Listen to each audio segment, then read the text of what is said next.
Pelota al Día con Hernán Higuera. Las 6:42 minutos. Aferrarse a los cargos no le hace bien al país, fue el mensaje de Diana Salazar tras renunciar a la titularidad de la Fiscalía General del Estado. Su periodo había concluido el pasado 8 de abril, pero estaba en funciones prorrogadas. Ramiro García, abogado penalista, renuncia de la fiscal Diana Salazar. ¿Cuáles fueron sus logros, doctor García? Buenos días.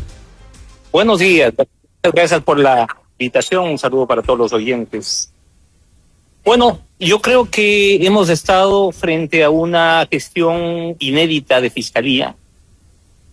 Y digo inédita porque normalmente Fiscalía no topaba los intereses de los poderosos, con excepción del doctor Fabián Alarcón. Nunca habíamos visto a un expresidente procesado y en el caso de Rafael Correa se logró una condena por temas de corrupción. Esto había sido inédito también. Hemos enfrentado, y digo hemos como país, enfrentado una época inédita de impregnación del narcotráfico en los diferentes estamentos de la institucionalidad. Y en esto, pues, Fiscalía ha tenido un rol protagónico a la hora de la lucha contra estos grupos de criminalidad organizada. Hemos visto con mucha pena y hasta con estupor cómo el narcotráfico impregnó la institucionalidad, no solo policial y militar, sino también la institucionalidad judicial. Los casos Metástasis, Purga, Plaga han sido icónicos en cuanto a mostrarnos qué tan dentro puede estar el narco de la estructura judicial. Ahora la gente también dice, en los mensajes que hemos recibido esta mañana, dice: buenos días, Hernán, muy bien el trabajo de la doctora Diana Salazar, pero debió hacerlo con todos, incluidos los casos de los últimos gobiernos, como Moreno y Lasso. A ver, lo que pasa es que hay que ir analizando caso por caso. ¿De qué se le acusaba a Moreno? A Moreno se le acusaba de supuestamente haber recibido sobornos en el año 2009, cuando era vicepresidente del correísmo, y supuestamente haber gestionado algún contrato desde la vicepresidencia que no tenía ninguna función específica y que en la época se encargaba más bien del tema de discapacidades. Mientras que a Correa se le acusó de haber montado una oficina adscrita a Carondelet, de haberle puesto a su asesora a cobrar sobornos por una cantidad de hasta $18 millones, en donde los propios gestores del cohecho activo, es decir, los empresarios, los contratistas, reconocieron que fueron y dieron plata como contribución entre comillas, para el gobierno y para la estructura política del gobierno. Entonces, esto, que claramente entra dentro del ámbito del cohecho, de los sobornos, no tiene absolutamente nada que ver con lo que se le acusaba a Moreno. ¿De qué se le acusaba a Lasso? A Lasso se le acusaba de las gestiones realizadas por segundos y terceros mandos, Plopec, por ejemplo. Es decir, a Lasso se le puede acusar de ineficiente, a Lasso se le puede acusar de un montón de cosas, pero decir que Lasso estaba detrás de gestiones para favorecer, por ejemplo, a la mafia albanesa, no suena, pero ni siquiera medianamente creíble. Mientras que el correísmo sí claramente estuvo muy ligado a estructuras de criminalidad organizada, inclusive puso a gestores de la criminalidad organizada como cabezas de serie de su partido. El caso del señor Ronnie Aliaga, que llegó a ser nada más ni nada menos que vicepresidente de la Asamblea. ¿Cree que le faltó algo a la fiscal Diana Salazar o arrasó con todo? Errores con seguridad cometió, como todo ser humano. Nadie va a decir que su gestión fue perfecta, pero por mucho, yo creo que ha sido la mejor gestión de un fiscal general del Estado desde el regreso a la democracia en el año 79. O sea, nunca un fiscal general había tenido que enfrentar a estructuras del crimen organizado tan poderosas como las que actualmente operan en el país. Y en los últimos 10 años, digamos que la mejor fiscal, porque los antecesores, unos incompetentes total, ¿no? Compare la gestión de la fiscal con la gestión de Chiriboga. Claro. O la gestión de Pesantes, por ejemplo. Entonces, realmente no tiene absolutamente, o sea, no hay color en la comparación. Y entonces, ¿cómo queda la fiscalía a partir de ayer, con Wilson Toainga a la cabeza? Wilson Toainga, digamos, es un fiscal que también ha hecho algunas cosas, ¿no? Mira, Toainga es un fiscal, digamos que, como dicen en España, es un fiscal de raza, ¿no? Es un fiscal que tiene 30 y pico años ahí en la institución, un fiscal que conoce muy bien la gestión, que ha sido además un muy leal funcionario de la administración de la doctora Diana Salazar. Así que creo que la fiscalía queda, pues hoy por hoy, en buenas manos.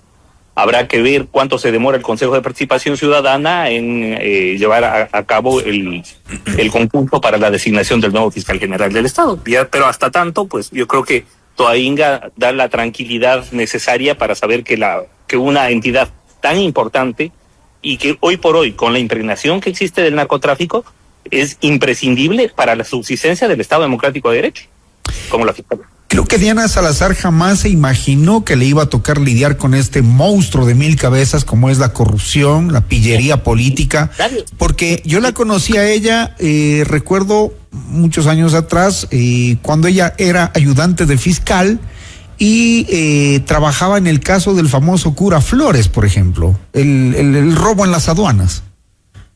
Mire, la doctora Salazar, entiendo que ha sido funcionaria de fiscalía más de 20 años. Ajá. Es una fiscal que sabía del oficio, que tenía muy claro qué es lo que hay que hacer casa adentro, que los conocía además a sus compañeros uno por uno. Yo creo que eso ayudó muchísimo en su gestión. Es una persona que no es que llegó a aprender qué es lo que hay que hacer, sabía perfectamente lo que tenía que hacer y en líneas generales lo hizo bien. Yo creo que su gestión se la califica muy positivamente, pero ni ella, ni usted, ni yo, ni nadie se imaginó que íbamos a tener este nivel de desestructuración social en estos últimos 10, 12 años. O sea, es una locura, porque mire, corrupción judicial ha habido siempre, pero ha sido una corrupción que siempre ha estado ligada o a sectores políticos o a sectores económicos y financieros. Y tapiñada en las fiscalías. Sí, pero que se ha movido generalmente al son del dinero proveniente de las empresas, de los bancos, es decir, ese tipo de corrupción. Pero ahora tenemos una corrupción proveniente del narcotráfico, que ya es otra cosa. O sea, los casos Metástasis, Purga, Plaga nos terminaron de mostrar cómo los jueces operaban para el narco, algo que antes resultaba impensable. Es decir, un juez, por piso que sea, al narcotráfico le decía, vea, espérese un ratito porque... No, le tenía miedo, pero después ya miedo, directo. No, es más, les tenían tan poco miedo que los propios narcos se referían a ellos como jueces suicidas. Ajá.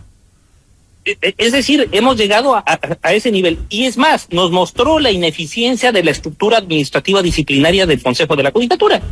Porque resulta que la gran depuración de la Administración de Justicia se produjo por la vía de Fiscalía, no por la vía del Consejo de la Judicatura. Es decir, primero Fiscalía les metió presos a los jueces y después de eso el Consejo de la Judicatura los destituyó, cuando debió haber sido algo totalmente diferente. Y todavía falta, ¿no? Porque, claro, el trabajo queda incompleto y falta de largo. Ahora, doctor... Y mientras tengamos un Consejo de la Judicatura como el que tenemos, y me refiero no a las personas, me refiero a la estructura, mientras tengamos un Consejo de la Judicatura con un problema sistémico de conformación, pues nunca va a mejorar la administración de justicia. La pregunta que casi todos nos hacemos, ¿y ahora quién? ¿Quién viene? ¿Quién pinta como candidatos? Que no sean políticos, que no sean auspiciados por partidos políticos, porque tradicionalmente en este país los gobiernos están pensando quién me sirve de fiscal, quién me sirve de contralor, a quién pongo de procurador, cuando deberían ser los méritos, ¿no? Claro, mientras se ponga al ñañito, mientras se ponga al amiguito, mientras se ponga al cómplice, no vamos a tener una mejor administración de justicia. Y en eso también, obviamente, ha jugado un triste papel el Consejo de Participación Ciudadana, y hemos visto ahora en el caso Ligados, pues hemos visto cómo hablaban de transar jueces, de amarrar concursos, de traficar cargos. Bueno, mientras tengamos un Consejo de Participación Ciudadana que actúe dentro de esa dinámica, pues difícilmente vamos a tener mejores autoridades. Porque con un Consejo de Participación Ciudadana que no ofrece mínimos de imparcialidad, ¿qué jurista serio va a aplicar? Y este rato no hay. Nombres, no suenan. Eso le digo, ¿qué jurista serio va a querer aplicar si no existe una garantía mínima de imparcialidad en la designación? Uh-huh. ¿Quién va a querer poner el nombre en la pica para que llegue un Consejo de Participación Ciudadana y decida que un descalificado tiene mejores credenciales profesionales o académicas que una persona que realmente ha tenido una vida limpia y que ha tenido una formación académica importante? Acá hay un mensaje de un oyente que dice, lo que dice el abogado García en resumen es que se juzga viendo la cara y viendo intereses. Eso es todo lo que hace la justicia. Mire, peor que eso. La justicia, bueno, fuera que viera la cara. El problema es que últimamente ha estado viendo la billetera y la billetera del narcotráfico. Uh-huh. No es una coincidencia que el 80% de la sala penal de la Corte Provincial del Guayas esté ahorita presa en la cárcel 4 de Quito.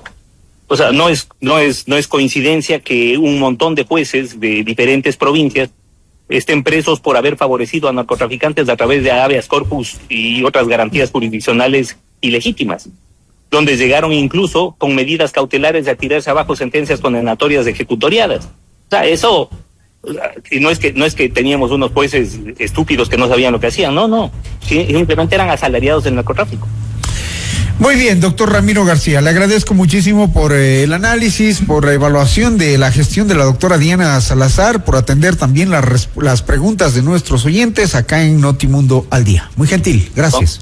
Con todo gusto, Hernán, muchas gracias por la invitación, un saludo, estamos al otro lado del mundo, pero muy cerca. ¿Por dónde anda?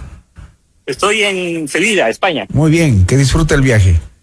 Muchas gracias. Gracias, 6:55 minutos, 6:55, seguimos en Notimundo al Día.